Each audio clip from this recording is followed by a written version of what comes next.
There's a transit system operating in over 200 cities on every continent. It moves 31 million people a day. And almost nobody knows it was invented in Brazil. Not Tokyo, not London, not Singapore. A city in southern Brazil that most people have never heard of. For most of the 20th century, there was only one answer to moving millions of people through a city: build a subway, dig tunnels, lay rails, spend billions.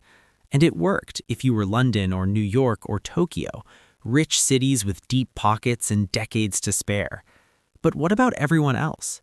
What about cities growing too fast with budgets too small?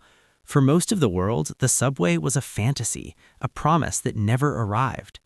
And then, in 1971, a 33-year-old architect became mayor of a city no one was watching, and he had an idea that would change everything.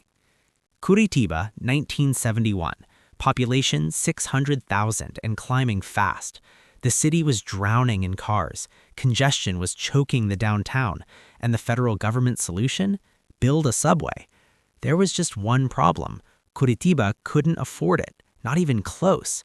So Jaime Lerner, the new mayor, an architect, not a politician, asked a different question. Not how do we build a subway, but how do we make a bus work like a subway? His first move was radical. He pedestrianized the city's main shopping street and did it in 72 hours, over a weekend. Then came the real revolution. Dedicated bus lanes running down the center of major roads. Tube-shaped stations where passengers prepaid their fare and boarded at platform level. No steps, no waiting, no fumbling for change. Bi-articulated buses stretching 25 meters, each carrying 270 passengers. Lerner used to joke, 270 is the official number, but if you're Brazilian, 300. He didn't build a subway. He turned the entire bus system into one. And in 1974, the world's first bus rapid transit, BRT, was born. Here's why the BRT was genius. It copied everything that makes a subway fast.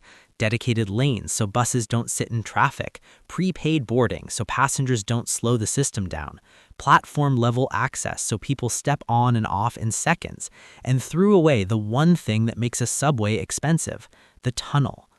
The numbers are staggering. A kilometer of subway costs between $30 and $160 million. A kilometer of BRT? $5 to $20 million.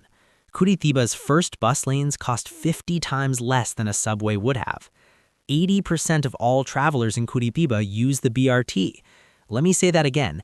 8 out of 10 people in this city move by bus.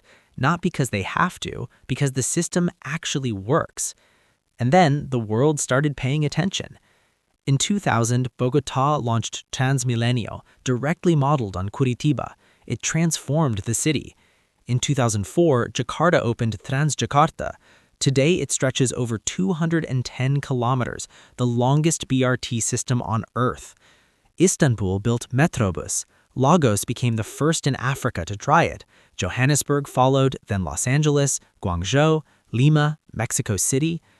And in 2024, Dakar, Senegal, launched Africa's first fully electric BRT, 144 buses, powered entirely by renewable energy, designed to carry 300,000 passengers a day, directly inspired by a system invented half a century ago in Brazil. Today, over 200 cities run BRT systems. 168 have active lines moving more than 31 million people every single day. From South America to Southeast Asia, from West Africa to Western Europe.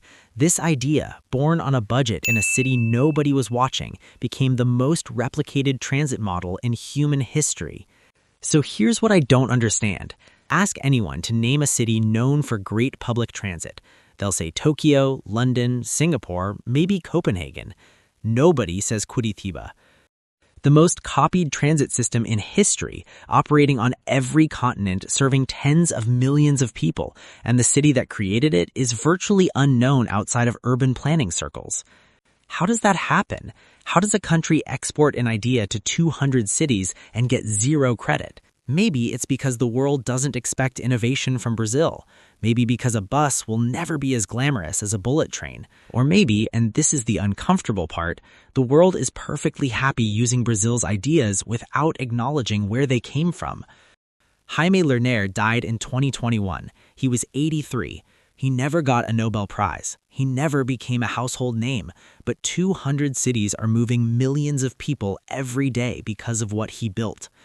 Curitiba proved something that the world still hasn't fully understood. You don't need billions to move millions. You don't need tunnels to build a metro. You just need a better idea and the courage to build it before anyone gives you permission. The question isn't whether Brazil can innovate. It already did. The world just forgot to say thank you. Does your city have a BRT? Drop it in the comments and let's see just how far one Brazilian idea has traveled.